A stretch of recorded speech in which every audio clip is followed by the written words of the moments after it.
पठानकोट के बेहद संवेदनशील एयरबेस पर हमले का मास्टरमाइंड, हिंदुस्तान में आतंकी साजिश का मास्टरमाइंड, देश में खून खराबा करने का मास्टरमाइंड। आज हम कर रहे हैं इसी मास्टरमाइंड का खुलासा जिसने एक दिन पहले किया भारत में बड़ा आतंकी हमला। पठानकोट में बने एयरफोर्स स्टेशन पर हमले का यह मास्टरमाइंड है मौलाना मसूद अजहर। नाम कुछ सुना हुआ सा लगता है। ये वही आदमी है जो, अगर आपको याद हो, कंधार जब यहां से IC-814 गया था तो उसमें इस आदमी को छोड़ा गया था। उस हाईजैकिंग के बाद पाकिस्तान में बैठा ये वही आतंकी है जो 17 साल पहले एक साजिश करके भारत के शिकंजे से निकला था।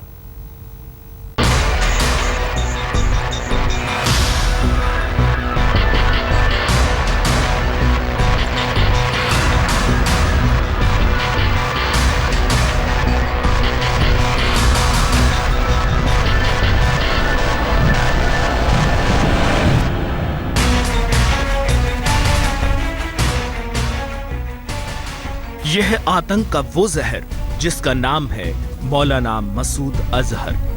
17 साल पहले सैकड़ों बेकसूरों को बारूद के ढेर पर बिठाकर इसने हिंदुस्तान की सरकार से किया था अपनी जिंदगी का सौदा, अपनी रिहाई का सौदा। आतंक के इस आका ने 17 साल बाद एक बार फिर हिंदुस्तान को दहलाने की साजिश रची। अपनी साजिश का निशाना बनाया पठानकोट के एयरफोर्स स्टेशन को। खुफिया सूत्रों की माने तो पठानकोट के एयरबेस पर 2 जनवरी को तड़के हुए आत्मघाती हमले का मास्टरमाइंड है जैश-ए-मोहम्मद का ये सरगना मसूद अजहर। पाकिस्तान की सरहद से सटे पंजाब के पठानकोट में बना एयरफोर्स स्टेशन जितना हिंदुस्तान की ताकत, हिंदुस्तान की आन बान और शान की पहचान है, उतनी ही पाकिस्तान की शिकस्त की नुमाया भी करता है। क्योंकि 1965 और 1971 की जंग में यह एयरबेस भारतीय फौज की बड़ी ताकत बना था। इसलिए 17 साल बाद जब भारत के मोस्ट वांटेड दुश्मन मौलाना मसूद अजहर ने फिर सिर उठाया तो टारगेट यही पठानकोट एयरफोर्स स्टेशन बना। खुफिया एजेंसियों को मिली जानकारी के मुताबिक आत्मघाती हमले की फिराक में पठानकोट एयरबेस पर घुसे आतंकवादियों को हमले की पूरी प्लानिंग समझाने वाला है जैश-ए-मोहम्मद का सरगना मसूद अजहर। मसूद अजहर ने आतंकवादियों को एयरबेस तक पहुंचने का रास्ता बताया और ताकीद की कि वहां जाकर ज्यादा से ज्यादा तबाही मचाएं। इस मास्टरमाइंड ने अपनी साजिश में अपने भाई अब्दुल रऊफ असगर को भी शामिल किया। इतना ही नहीं, खुफिया एजेंसियों की माने तो पठानकोट पहुंचे आतंकवादियों से मौलाना मसूद अजहर ने हमले के एन पहले बात भी की थी। मसूद अजहर ने आतंकवादियों को बताया था कि हमला कहां करना है और कैसे करना है। बस इतना ही मैं कहना चाहता हूँ ना, जैश-ए-मोहम्मद के हाथ को हम हाथ होना उसका रूल आउट नहीं किया जा सकता है। और लेकिन इतना मैं देशवासियों को आश्वस्त करना चाहता हूं कि चाहे जितनी भी बड़ी आतंकवादी वारदात होगी, उसका मुकाबला करने की कुव्वत भारत के अंदर है। मौलाना मसूद अजहर ने जैश-ए-मोहम्मद को बनाया ही इसलिए था कि वो इस आतंकी संगठन के जरिए हिंदुस्तान के खिलाफ साजिशें कर सके, लोगों को हिंदुस्तान के खिलाफ बरगला कर आतंकवादी बना सके। इसकी तैयारी भी आतंक के इस आका ने 17 साल पहले हिंदुस्तान की जेल में ही कर ली थी। 1994 में मौलाना मसूद अजहर जम्मू कश्मीर में आतंकवाद फैलाने के इल्जाम में गिरफ्तार हुआ था और श्रीनगर की कोट भलवाल जेल में कैद किया गया था। लेकिन उस वक्त इस खूंखार आतंकी का हिंदुस्तान की सलाखों से निकल पाना आसान नहीं था। इसलिए मसूद अजहर के इशारे पर इसके भाई अब्दुल रऊफ असगर ने पाकिस्तानी खुफिया एजेंसी ISI और दूसरे आतंकवादी संगठनों के साथ मिलकर रची थी कांधार प्लेन हाईजैक की साजिश। 31 दिसंबर 1999 को कांधार प्लेन हाईजैक की साजिश रचकर मौलाना मसूद अजहर श्रीनगर की जेल से आजाद हुआ था। रिहाई के फौरन बाद मसूद अजहर पाकिस्तान के बहावलपुर में अपने घर पहुंचा।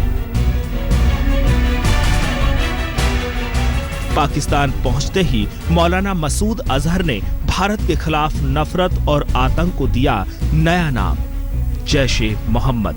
साल 2000 में बने आतंकवादी संगठन जैश ए मोहम्मद और इसके सरगना मौलाना मसूद अजहर का सिर्फ एक ही मकसद है, भारत में तबाही मचाना। अपने इसी मकसद के लिए मसूद अजहर ने रची थी 2001 में अपनी पाकिस्तान के बहावलपुर में रांची गई थी पठानकोट एयरबस पर हमले की साजिश। ये जो पूरी साजिश रची गई थी, इस बात के कई पुख्ता सबूत खुफिया एजेंसियों के हाथ लगे हैं। एयरफोर्स स्टेशन पर हमला करने वाले जैश ए मोहम्मद के आतंकियों और पाकिस्तान में बैठे हैंडलर्स के बीच बातचीत खुफिया एजेंसियों के हाथ लग चुकी है।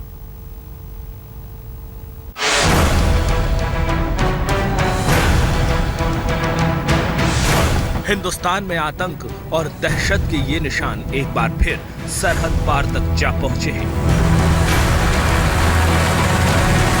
पठानकोट एयरफोर्स स्टेशन पर हुए आतंकवादी हमले के तार भी पड़ोसी मुल्क पाकिस्तान से जुड़े होने के सबूत सामने आए हैं। हमले का पाकिस्तानी कनेक्शन सबसे बड़ा सबूत।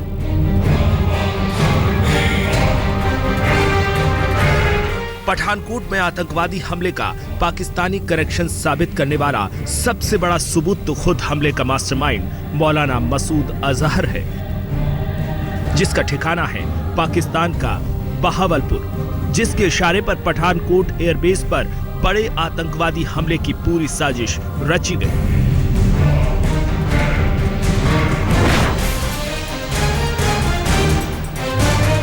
आतंकवादी हमले के पाकिस्तानी कनेक्शन का एक और बड़ा सबूत है आतंकवादियों और पाकिस्तान में बैठे हैंडलर्स की बातचीत।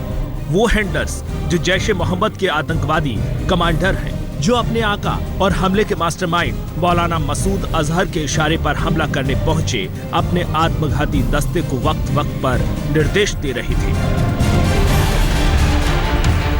खुफिया एजेंसियों की अब तक की पड़ताल में खुलासा हुआ है कि आतंकवादियों ने हमले से पहले 4 बार पाकिस्तान में बात की। इनमें 3 बार आतंकवादियों ने अपने हैंडलर्स से बात की और 1 बार एक आतंकवादी ने अपनी मां से बात की।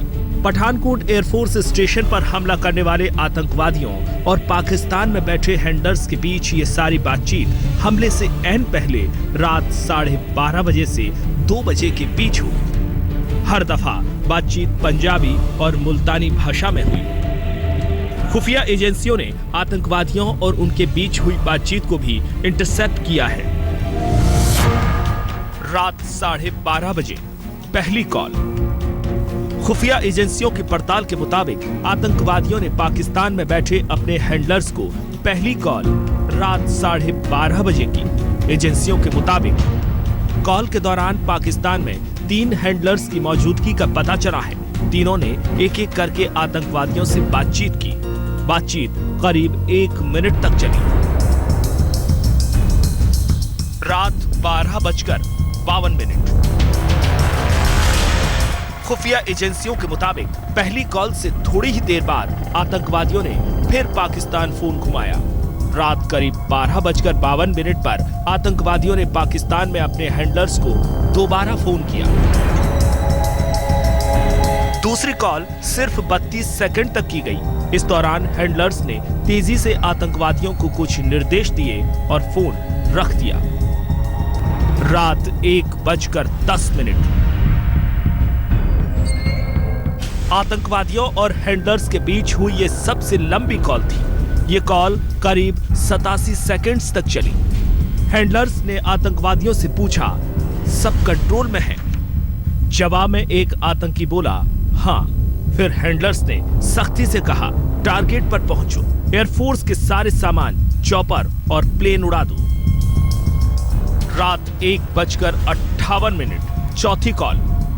खुफिया एजेंसियों के मुताबिक ये आखिरी कॉल हमला करने वाले एक आतंकवादी ने पाकिस्तान में अपनी मां को की थी।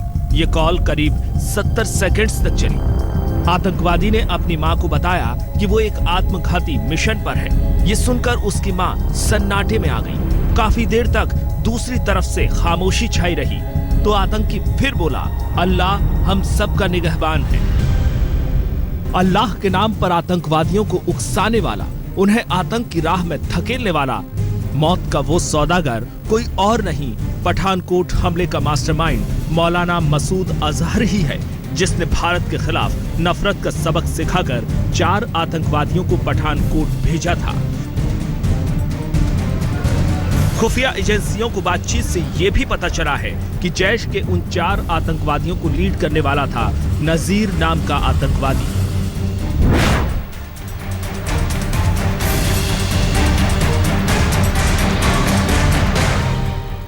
खुफिया एजेंसियों को मिली जानकारी के मुताबिक पठानकोट में आतंकवादियों ने एक टैक्सी बुक कराई थी। बुकिंग की ये कॉल भी पाकिस्तान के एक नंबर से ही आई थी। इसके बाद आतंकवादियों ने गुरदासपुर के एसपी हेडक्वार्टर्स सलविंदर सिंह को अगवा कर उनकी गाड़ी हाईजैक कर ली थी।